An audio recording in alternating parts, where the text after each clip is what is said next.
ট্রেনে ঈদ যাত্রা শুরুর দিনে ফেরার অগ্রিম টিকিট বিক্রি শুরু। রেল সড়ক পথে ঢাকা ছাড়বে 1 কোটির বেশি মানুষ। চট্টগ্রাম থেকে ফেরি যাবে সন্দ্বীপে, এই প্রথম এই পথে ফেরি চলাচলের উদ্বোধন, কমবে দুর্ভোগ। আবারও পড়ছে সুন্দরবন, পানি সংকটের কারণে শুধু ফায়ার লাইন কেটে নিয়ন্ত্রণের চেষ্টা চলছে।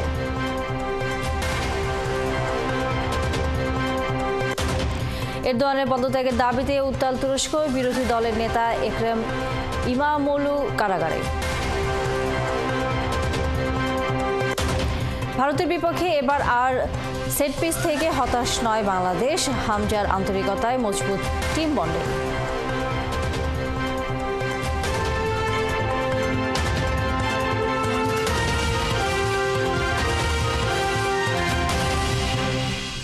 স্বাগত সংবাদ সংযোগে আপনাদের সাথে আছে আমি তানিয়া রহমান। শুনছিলেন প্রধান শিরোনাম, এবার পুরো খবর। ওয়ার্ল্ড ক্লাস টেকনোলজি দ্বারা তৈরি এক্সপার্ট ওয়াটার পাম্প, পানির সাশ্রয়ী সমাধান। আজ থেকে শুরু হয়েছে আগাম টিকিটের ঈদ যাত্রা। প্রিয়জনের সাথে ঈদ করতে ঢাকা ছাড়ছে মানুষ। এখন পর্যন্ত প্রায় সব ট্রেনেই ছেড়েছে সময় মেনে। ঈদ যাত্রার প্রথম দিনে সকালে কমলাপুর রেল স্টেশনে ঘরমুখো মানুষের তেমন চাপ চোখে পড়েনি। এবার লম্বা ছুটি থাকায় যাত্রী চাপ কম থাকবে বলে জানিয়েছেন পরিবহন সংশ্লিষ্টরা। ঈদকে সামনে রেখে এবারও শতভাগ অনলাইনে আগাম টিকিট বিক্রি করেছিল বাংলাদেশ রেলওয়ে। গত 14 মার্চ যারা টিকিট কিনেছেন তারাই আজ ভ্রমণ করবেন। ঈদে ঘরমুখো মানুষের যাতায়াতে বিশেষ ব্যবস্থা করেছে বাংলাদেশ রেলওয়ে। বিনা টিকিটে যাত্রী প্রতিরোধে নজরদারি রাখছে রেল কর্তৃপক্ষ। এছাড়া ঈদ উপলক্ষে চলবে 5 জোড়া বিশেষ ট্রেন।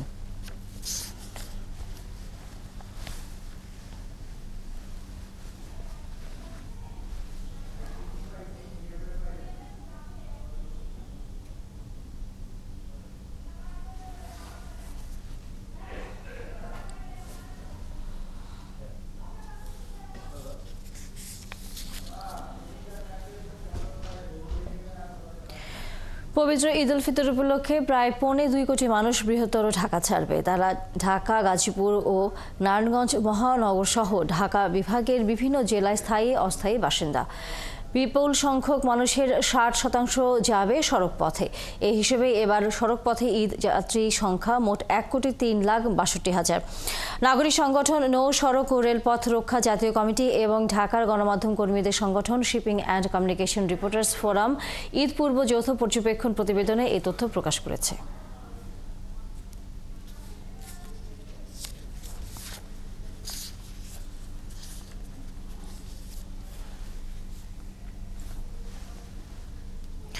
দর্শক, এই মুহূর্তে আমরা কমলাপুর রেল স্টেশন যেতে চাই। সেখানে সাংবাদিকদের সাথে কথা বলছেন কমলাপুর রেল স্টেশনের মাস্টার। আমরা সরাসরি সেখানে যুক্ত হচ্ছি।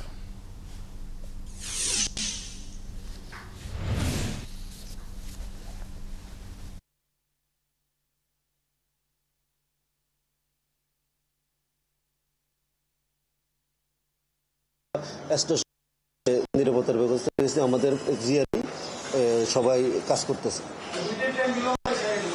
বিশেষ করে ভাই বুড়িমারি 1.5 ঘন্টা বিলম্বে ছেড়েছে।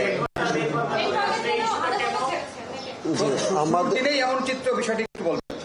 বিষয়টা হলো ট্রেনটা ইঞ্জিন স্বল্পতার কারণে, ইঞ্জিনের কারণে 1.5 ঘন্টা লেটে ছেড়ে গেছে। এখন সেটা কানেক্টিং ইঞ্জিন ছিল, ওই যে ট্রেনটা আসছে সেটা আসি আবার বুড়িমারি থেকে ট্রেনটা আসার পরে সেই ইঞ্জিনটা দিয়ে কাজ করে চলে গেছে, যার জন্য 1.5 ঘন্টা লেটে গেছে। 11 সিন্ধুর রিপ্লেসমেন্টের কারণে 50 মিনিট লেট গেছে। সবাই আপনারা জানেন 18টা ট্রেন পরিচালনা করার ক্ষেত্রে সবগুলো ট্রেনই সঠিক সময় ছেড়ে গেছে। 2টা ট্রেন মাত্র লেট গেছে, ট্রেনের জন্য লেট গেছে। তো সেক্ষেত্রে আমি মনে করি যে যাত্রী সাধারণ খুব বেশি একটা সমস্যা হয়েছে, বিড়ম্বনার শিকার হয়নি। ইনশাআল্লাহ আমরা সঠিক সময় পরিচালনার চেষ্টা করি। আমরা সবসময় সঠিক সময় পরিচালনার চেষ্টা করি। কোনো রকমের যান্ত্রিক সমস্যা না হলে সাধারণত ট্রেন বিলম্ব হয় না।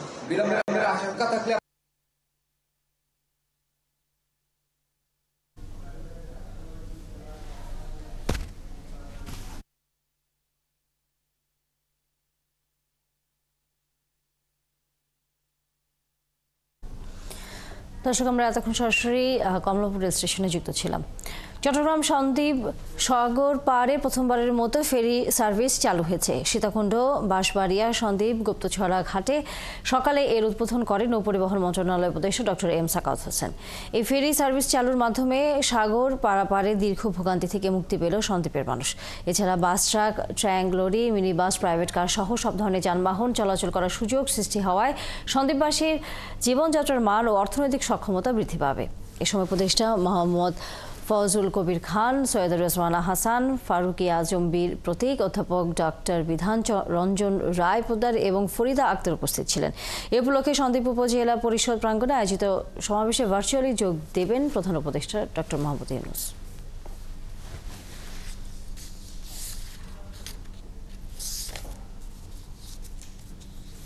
এ বিষয়ে আরও খবর জানাতে যুক্ত হচ্ছেন আমাদের সাথে সহকর্মী রাজীব বড়ুয়া।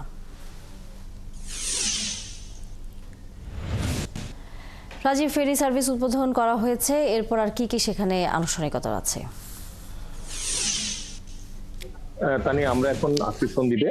এখানে 6 জন উপদেষ্টা তারা একটু আগেই ফেরিতে করে সন্দ্বীপে এসছে। সন্দ্বীপ উপজেলা পরিষদে এখানে একটি মতবিনিময় সভা হবে, যেখানে প্রধান উপদেষ্টা ভার্চুয়ালি বক্তব্য রাখবেন।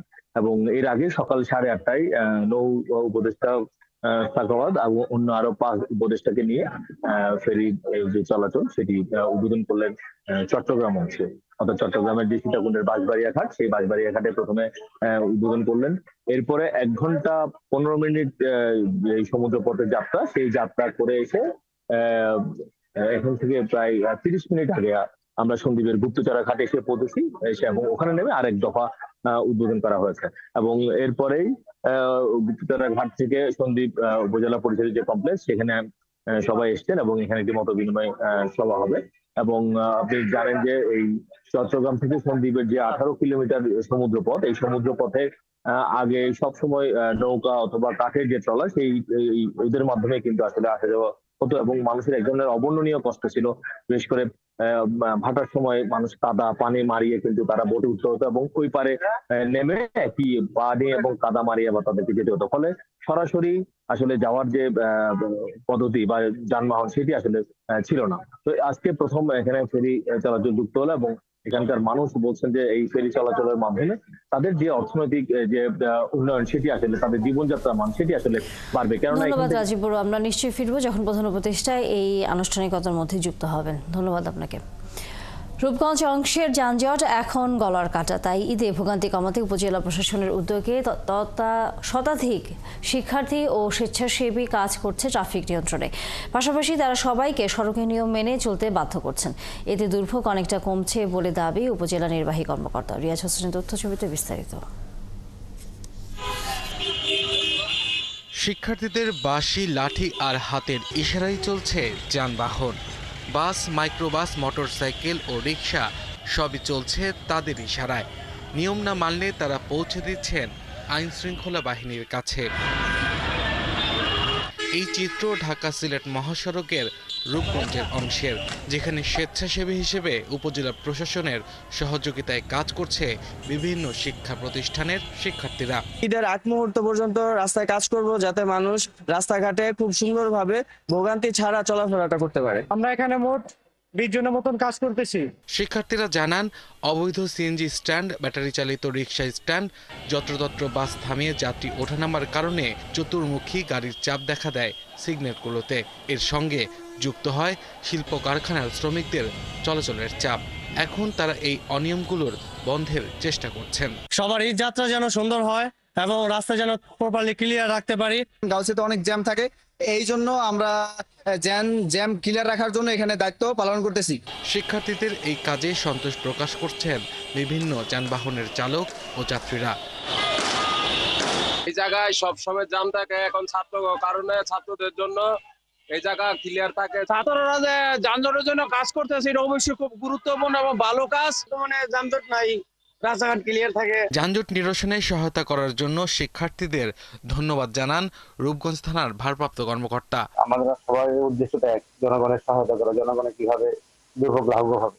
আমরা আছি, আমাদের ট্রাফিক পুলিশ আছে পাশাপাশি, ওরা থাকার কারণে বিষয়টা অনেকটা সহজ হয়েছে। আর উপজেলা নির্বাহী কর্মকর্তা জানান 15 রমজান থেকে উপজেলার ঢাকা সিলেট মহাসড়কের 6টি পয়েন্টে ও এশিয়ান হাইওয়ে সড়কের 3টি পয়েন্টে, রূপসী কাঞ্চন সড়কের 1টি পয়েন্টে এবং ডেমরা কালীগঞ্জ সড়কের 2টি পয়েন্টে শতাধিক স্বেচ্ছাসেবী ট্রাফিক পুলিশের ভূমিকায় কাজ করছে। সিলেট অঞ্চলে যে 16টি জেলার মানুষজন রয়েছেন তারা ঈদের ছুটিতে তাদের গ্রামের বাড়িতে যাবেন, তাদের এই যাত্রা যাতে নির্বিঘ্ন হয় সে কারণেই মূলত আমরা এখানে ভলেন্টিয়ার দিয়েছি। প্রতিদিন সকাল 8টা থেকে রাত 10টা পর্যন্ত তারা সড়কে কাজ করছেন, যা চলবে ঈদের আগের দিন পর্যন্ত। আব্দুল্লাল মামুন, 71। রাজধানীর রামপুরায় একটি সিএনজি গ্যারেজে লাগা আগুন নিয়ন্ত্রণে এসেছে। প্রায় 1.5 ঘন্টা চেষ্টায় ফায়ার সার্ভিসের 6টি ইউনিট আগুন নিয়ন্ত্রণে আসে। ফায়ার সার্ভিস জানিয়েছে ভোর 5টার পরে সিএনজি গ্যারেজে আগুন লাগে। এতে একটি ফার্নিচারের দোকান পুড়ে গেছে। দ্রুত ছড়িয়ে পড়ায় আশেপাশের কয়েকটি আবাসিক ভবনেও আগুন লেগে যায়। খবর পেয়ে প্রথমে দমকল বাহিনীর 3টি ইউনিট গিয়ে আগুন নিয়ন্ত্রণের চেষ্টা করে। পরে আরও 3টি ইউনিট গিয়ে আগুন নিয়ন্ত্রণে আনতে সক্ষম হয়। তবে কিভাবে আগুন লেগেছে তা এখনও জানা যায়নি।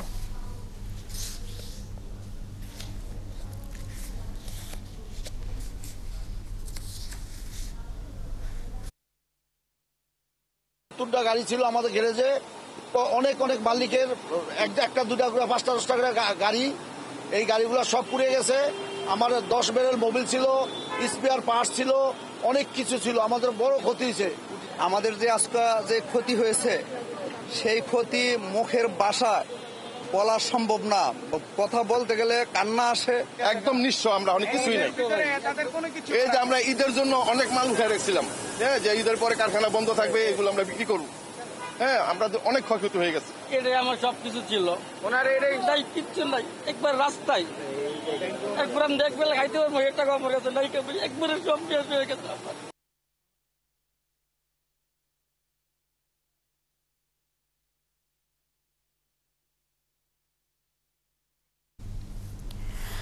জুলাই গণহত্যার মামলা 6 আসামিকে আন্তর্জাতিক অপরাধ ট্রাইব্যুনালে হাজির করা হয়েছে। এই বিষয়ে আরো খবর নিয়ে যুক্ত হচ্ছেন সহকর্মী সৈকত সাদিক।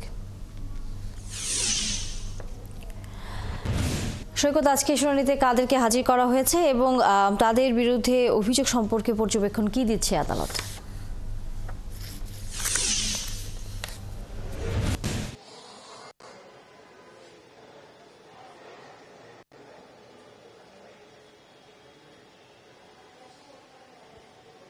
তানিয়া, আজকে ট্রাইব্যুনালে, আন্তর্জাতিক ট্রাইব্যুনালে 3টি বিষয়ের উপর শুনানি হবে। একটি বিষয় হচ্ছে 2016 সালের 26শে জুলাই, আপনি জানেন যে 2016 হোলি আর্টিজানের একটি ঘটনা ঘটেছিল গুলশানে। সেই ঘটনার পরই কিন্তু আবার জঙ্গি দমনের নামে রাজধানীর কল্যাণপুরে যে একটি জাহাজবাড়ি বিল্ডিং, সেই বিল্ডিং এর 26শে জুলাই একটা জঙ্গি আস্তানা অভিযান চালানো হয়েছিল এবং সেই সময় 9 জন ইসলামী মনোভাবাপন্ন যে মানুষ, যাদেরকে জঙ্গিবাদের অভিযোগ দিয়েই গুলি করে মারা হয়েছিল 9 জনকে।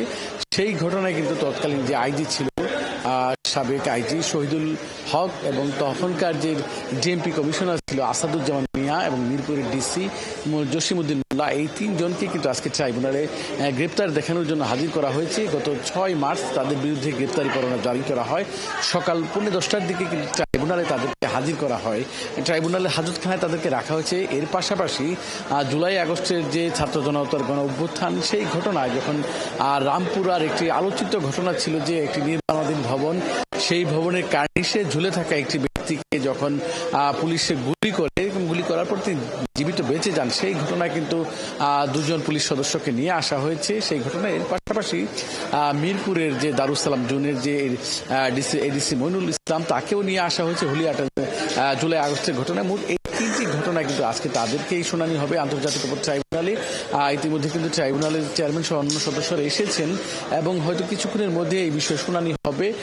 আমাদেরকে আরো অপেক্ষা করতে হবে এবং আমরা পরবর্তী সংবাদে কিন্তু জানিয়ে দিতে পারবো আজকে তাদের বিষয়ে যে এই সাবেক আইজিপি শহীদুল হক, ডিএমপি কমিশনার সাবেক আসাদুজ্জামান মিয়া, জসিমউদ্দিন মোল্লা সহ তাদের বিরুদ্ধে যে গ্রেপ্তারি পরোয়ানা, তাদের যে এই বিষয়ে প্রতিবেদন দেওয়ার একটা তারিখও নির্ধারণ করা হয়েছে। পরবর্তী শুনানি কি হবে সেই বিষয়ে ছাড়াও যে জুলাই আন্দোলনের ঘটনা যে দুটি মামলা রয়েছে সেই বিষয়ে কি সিদ্ধান্ত নেবে আদালত, সেই বিষয়ে কিন্তু আমরা পরবর্তী সংবাদে জানি। এখন পর্যন্ত আমরা গণমাধ্যম কর্মীরা অপেক্ষা করছি, হয়তো কিছুক্ষণের মধ্যেই কিন্তু এই মামলাগুলো শুনানি ট্রাইব্যুনাল হবে। তা নিয়ে এখন পর্যন্ত এই হচ্ছে ট্রাইব্যুনালের সর্বশেষ পরিস্থিতি। ধন্যবাদ সৈকত সাদিক। নিশ্চয়ই আমরা ফিরবো আবার আপনার কাছে। দর্শক, সহকর্মী সৈকত সাদিক ছিলেন এতক্ষণ। পূর্ব সুন্দরবনের ধানসাগর ক্যাম্প এলাকায় 23-এর সিলার আগুন নিয়ন্ত্রণে এসেছে বলে জানিয়েছে বন বিভাগ ও ফায়ার সার্ভিসের 4টি ইউনিট, সিপিজি ও ভিডিআরটি টিমের সদস্যরা আগুন নিয়ন্ত্রণে আনে। ফায়ার সার্ভিস ও সিভিল ডিফেন্সের খুলনা বিভাগীয় উপপরিচালক আবু বকর জামান জানান, পরবর্তী ভাটার কারণে ভোলা খালে পানি না থাকায় আগুন নেভানোর কাজে বেগ পেতে হয়। সকালে জোয়ারের পানি এলে আবার আগুন নেভানো শুরু হয়। দুপুরের মধ্যে আগুন সম্পূর্ণ নিয়ন্ত্রণে আসবে বলে জানায় ফায়ার সার্ভিস। এর আগে রবিবার দুপুরে ধানসাগর ক্যাম্পের কাছে 23-এর সিলায় প্রায় 12 একর বন পুড়ে আগুন লাগে। এদিকে বারবার বনে কেন আগুন লাগছে তার কারণ জানা যায়নি। বন বিভাগ আগুনের কারণ অনুসন্ধানে 3 সদস্য বিশিষ্ট তদন্ত কমিটি গঠন করেছে।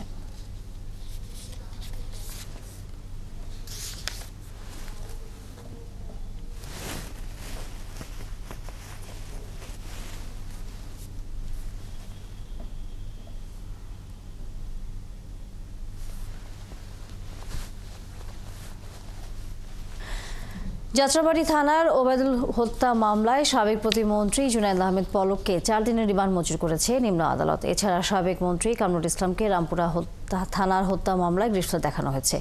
সিএমএম কোর্টে এই খবর নিয়ে যুক্ত আছেন সহকর্মী নিবি সাহা। আমরা তার সাথে সরাসরি এখন যুক্ত হচ্ছি। নিবিড়, আমরা বলছিলাম সংবাদে যে 2জন মন্ত্রীকে এরই মধ্যে একজনকে 4 দিনের রিমান্ড এবং আরেকজনকে গ্রেফতার মামলা দেখানো হয়েছে। মামলাগুলো সম্পর্কে বিস্তারিত জানাবেন এবং এছাড়া আর অন্য কোনো আসামিকে আজকে শুনানি করা হবে কিনা?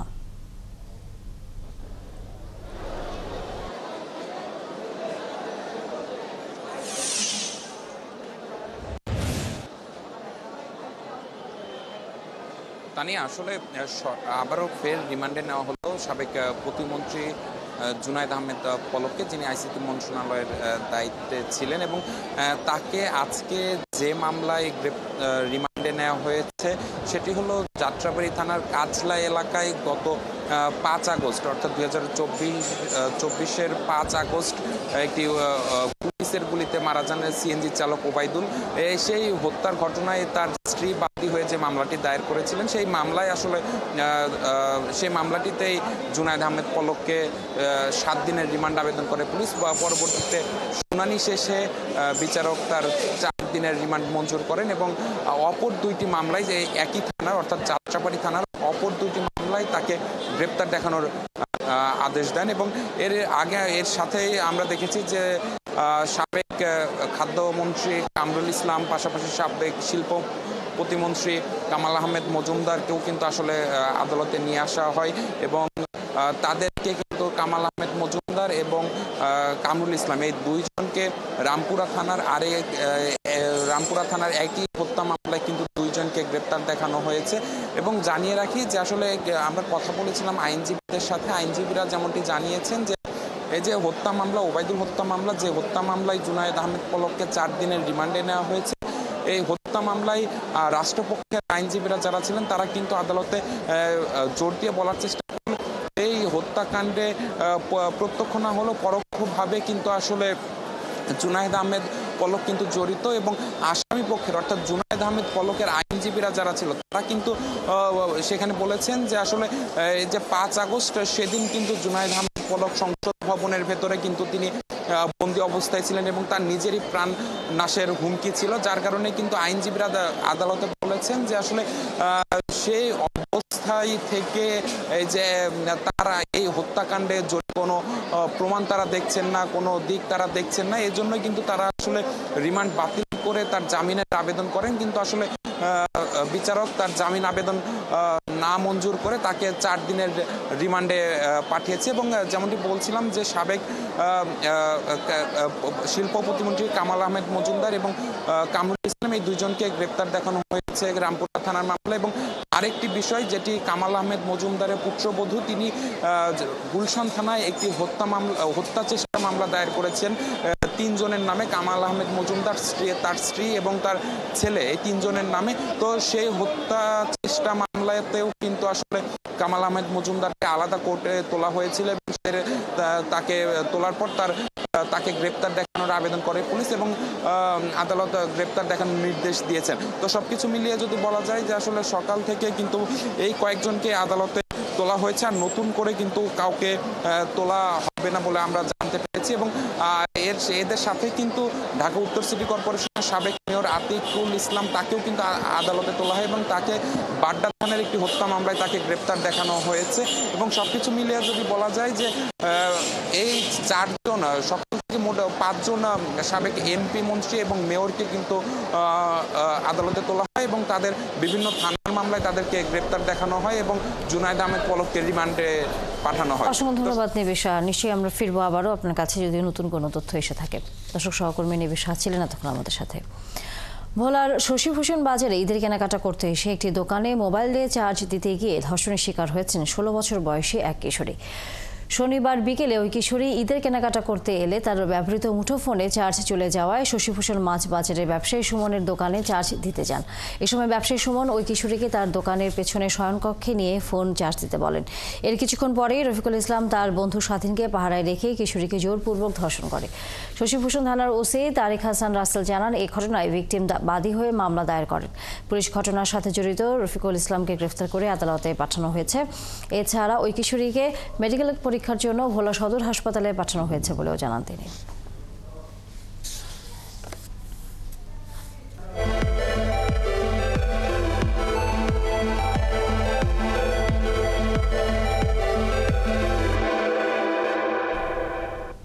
শিল্পনগরী নারায়ণগঞ্জে জমে উঠেছে ঈদের বাজার। ঈদ ঘিরে ব্যস্ত বিক্রেতারা। এদিকে শেষ সময়ে সাধ্যের মধ্যে কেনাকাটা করতে অভিজাত বিপণী বিতানগুলোর পাশাপাশি ফুটপাতের দোকানগুলোতে ভিড় জমাচ্ছেন ক্রেতারা। হাবিবুর রহমানের তথ্যছবিতে বিস্তারিত। নগরীর প্রতিটি মার্কেটে উৎসবের আমেজ। আর মাত্র কদিন পরেই ঈদ। নারায়ণগঞ্জের বিপণী কেন্দ্রগুলোতে জমে উঠেছে ঈদ বাজার। বৈচিত্র্যময় পসরা সাজিয়েছে ব্র্যান্ডের দোকানগুলো। বিক্রেতারা বলছেন, অ্যাপেক্স, বাটা, ইজি সহ বিভিন্ন ব্র্যান্ডের পাশাপাশি পাঞ্জাবির জন্য ক্রেতাদের পছন্দের তালিকায় রয়েছে আলিফ। সব বয়সী এবং সময়ের সাথে তাল মিলিয়ে রং ও রুচির সমন্বয় করে পোশাক ডিজাইন করেছে এই ব্র্যান্ডগুলো। ব্র্যান্ড ভ্যালুটা হচ্ছে আমাদের মূলত নির্ভর করছে প্রোডাক্ট কোয়ালিটির উপর। কাস্টমারের কোনো ধরনের যদি প্রবলেম হয়ে থাকে, যেমন বাটন প্রবলেম কিংবা ফিটিংসের প্রবলেম হয়ে থাকে, আমরা কাস্টমারকে সেটারও একটা সুন্দর সার্ভিস দিয়ে থাকি।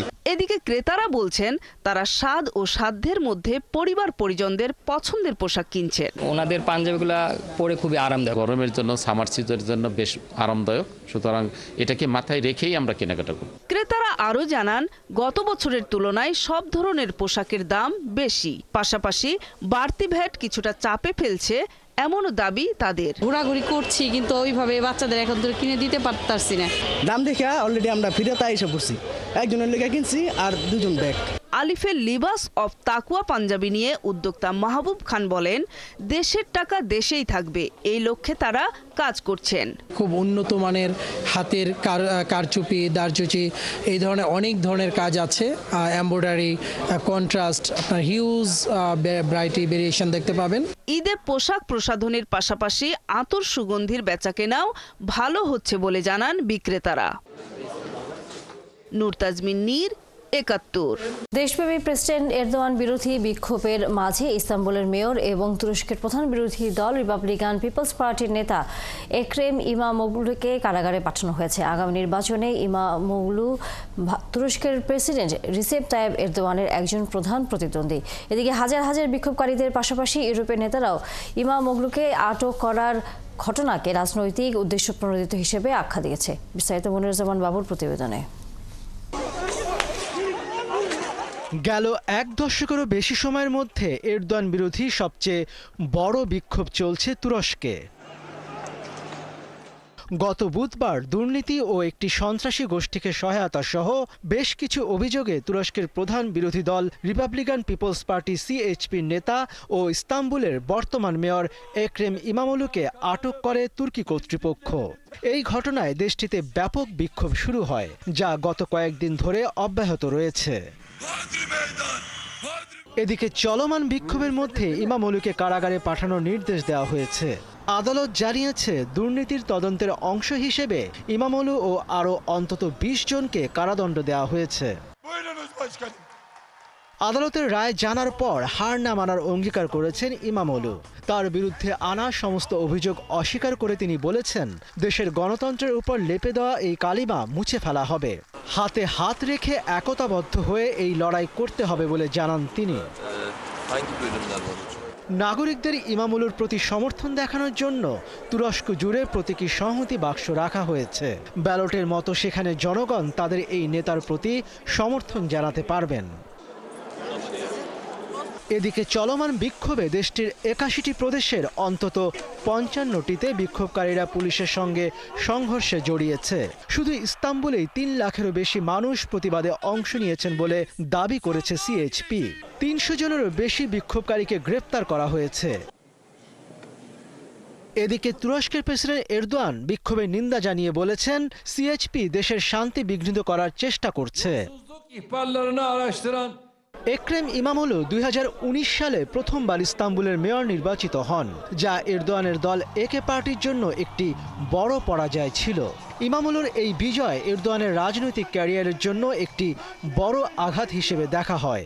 ২০২৪ সালে তিনি বড় ব্যবধানে আবার মেয়র নির্বাচিত হন। মনিরুজ্জামান বাবু, ৭১। ভারতের বিপক্ষে এবার আর সেট পিস থেকে হতাশ হওয়া নয়, আছে নাম্বার 9, আছে প্ল্যান মাফিক নেওয়া প্রস্তুতি। মালদ্বীপের ম্যাচে ভারতের ছুড়ে দেওয়া প্রতিটি চ্যালেঞ্জের জন্য নিজেরা প্রস্তুত বলে জানিয়েছেন ফুটবলাররা। পাশাপাশি হামজার আন্তরিকতায় টিমের সাথে বন্ডিং হয়েছে আরও মজবুত। বাংলাদেশ দলের অ্যানালিটিক্যাল এবং ফিজিক্যাল প্রস্তুতির সর্বশেষ খবর শিলং থেকে জানাচ্ছেন পার্থ বণিক। আমাদের চেয়ে ও বেশি নিজে থেকে আমাদের সাথে অ্যাডজাস্ট হতে চাইতেছে, এটা আমাদের দলের জন্য পজিটিভ সাইন। সবসময় তো ফুটবল নিয়ে কথা হয় না, ফ্যামিলি নিয়ে কথা হয়, সে কিভাবে থাকে ইংল্যান্ডে, এবং খাওয়া দাওয়া নিয়ে কথা হয়। তো ওভারঅল সব কিছু মিলিয়ে তার সাথে একটা খুবই ভালো বন্ডিং হয়েছে আমাদের সবার।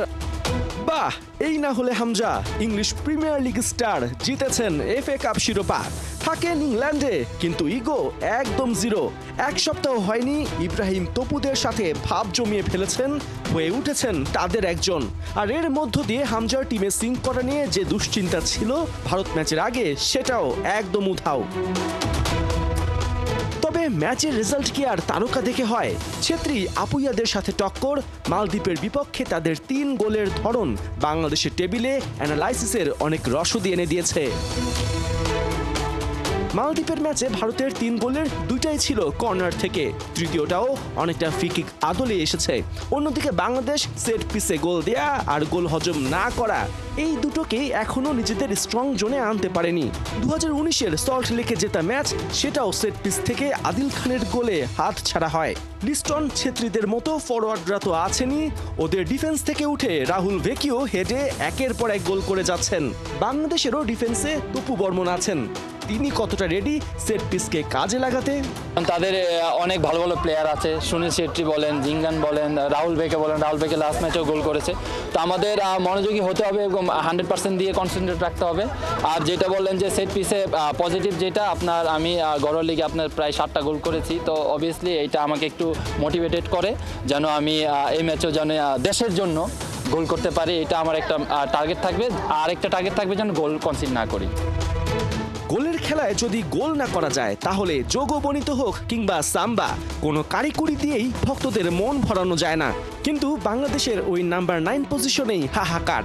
অবশ্য এবার সেই জার্সি পেয়েছেন শাহরিয়ার হোসেন ইমন। প্রিমিয়ার লিগে 1 গোল আর 3 অ্যাসিস্ট, সুযোগ পেলে এবারও ফাইনাল থার্ডে ত্রাস ছড়াতে হবে। অবশ্য ইব্রাহিম ইন্ডিভিজুয়াল নয়, টিম গেমেই বিশ্বাসী। আসলে এটা গোল আমাদের কমপ্লিটলি এটা টিম ওয়ার্কের উপর কাজ করে। আমরা সবাই সুযোগ যেই পাই সবাই গোল করার চেষ্টা করবো, কিন্তু আমাদের ফার্স্ট টার্গেট থাকবে যে ভালো করার। কোচ যে প্ল্যানিং এই কাজ করতেছে, আমরা ওই প্ল্যানটা অ্যাপ্লাই করতে পারতেছি কিনা এটার উপরে। শিলংয়ে মাঠ প্র্যাকটিস নিয়ে নানা ঝামেলার মাঝে নতুন উপদ্রব বৃষ্টি, যাতে ঠান্ডার তীব্রতা বেড়েছে আরও কয়েক ডিগ্রি। অবশ্য তাতে সমস্যা দেখছেন না ফুটবলার থেকে টিম ম্যানেজার কেউই। প্রিপারেশন বলতে গেলে আমরা তাইফে সেম কন্ডিশনেই ট্রেনিংটা করছি। আশা করি এখানে সমস্যা হলেও আশা করি অত বেশি সমস্যা হবে না। সৌদি আরবে যে তাইফে যে ঠান্ডাটা ছিল, অলমোস্ট সেম। এটা ছেলেদের জন্য আমাদের মানে এই দিকটা আমি বলবো যে এই দিকটা আমরা কভার করে দিয়েছি। শিলংয়ে বাংলাদেশ দলের চতুর্থ দিন। এর আগ পর্যন্ত নিজেদের খরচে বাংলাদেশ টিম সব ধরনের ফ্যাসিলিটিস নিয়েছে, অনুশীলন করেছে। তবে এখন থেকে বাংলাদেশ দল অল ইন্ডিয়া ফুটবল ফেডারেশনের প্রোটোকলে ঢুকে গেছে। এখন থেকে বাংলাদেশ দলের মাঠের সুবিধা, অনুশীলন সবকিছুই দেখভাল করবে অল ইন্ডিয়া ফুটবল ফেডারেশন। তবে বাংলাদেশ দলের যে চাহিদা মূল মাঠে প্র্যাকটিস, সেটার জন্য অপেক্ষা করতে হবে ম্যাচের আগের দিন পর্যন্ত, অর্থাৎ 24 তারিখে তারা জওহরলাল নেহরু স্টেডিয়ামের মূল মাঠে ঢোকার অনুমতি পাবে, অনুশীলন করতে পারবে। তখনই বাংলাদেশ দল বুঝতে পারবে যে তারা কোন আবহের মধ্যে ভারতের মোকাবেলা করতে যাচ্ছে। পার্থ বণিক, ৭১, শিলং, ভারত। চলছে সংবাদ সংযোগ, সরাসরি সংবাদ অনুষ্ঠান দেখতে থাকুন ৭১ ফেসবুক পেজে এবং সাবস্ক্রাইব করুন ৭১ ইউটিউব চ্যানেল। থাকুন ৭১-এর সাথে।